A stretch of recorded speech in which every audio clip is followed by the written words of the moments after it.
Welcome back. Every Sunday, Pat Sullivan from Sullivan Hardware and Garden stops by with some great advice. And as we get ready for spring, Pat is talking all about boxwoods today. So what is it about the boxwoods? I feel like at cocktail parties, there's more talk about boxwoods than there is killing moles, because boxwoods have kind of got beat up, and it's really probably one of our favorite evergreens because it doesn't look like a traditional evergreen, and people like that.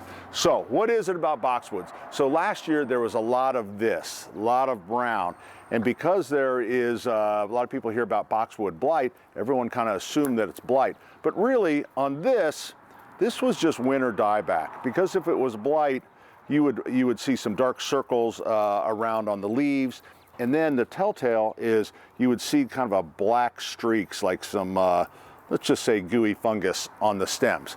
So but boxwood blight is in our area, but you know what? It's not as prevalent as you might think. So we get a lot of winter dieback, and where the blight comes from is actually nurseries. So because that seems to be where it is transferred from. So the things you can do.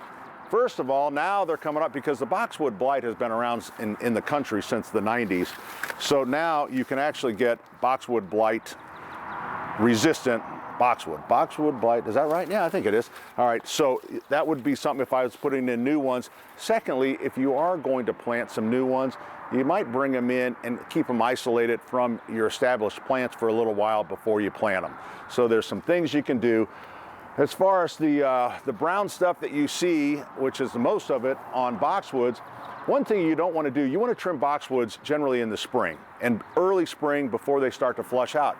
Because if you do it in the fall, say you trim this in the fall, they'll start, when you prune, it stimulates growth, so it'll start flushing out some new growth, and then you kind of leave it, and what happens is that new growth doesn't harden off. So that can turn brown next spring. You go, boxwood blight. It's like, no, trimming at the wrong time. So the things you can do when you have those holes, go ahead and get in there and trim all of that out. And hopefully when it flushes out new growth this spring, it'll kind of fill in those areas. So if you're going to trim as early in the spring as you can. Fertilize both spring and the fall, and make sure you get an evergreen, something that says for evergreens, because they're a little bit, they're kind of neutral, so they really fit well in our soil, but just make sure you get a specific one for evergreens, boxwoods. Now the other thing people want to do with boxwoods, they always want everybody to see this on HGTV, put the boxwood in the pot. Good idea, right? Well, the problem is they don't overwinter very well. So rule of thumb, if you can find a boxwood that is 2 zones below ours, so we're zone 6, all right? So you'd like to try to find a zone 4 boxwood that you're gonna put on your pot. Boxwoods are also shallow rooted, so what you wanna make sure you do is get a wider pot rather than taller. So a nice wide pot, you plant your boxwood in there, you hope for the best. I still don't recommend it, but I can't stop you because you see it on HGTV. So wider, don't do this, don't do this, and maybe you'll have a little bit of success with the boxwoods.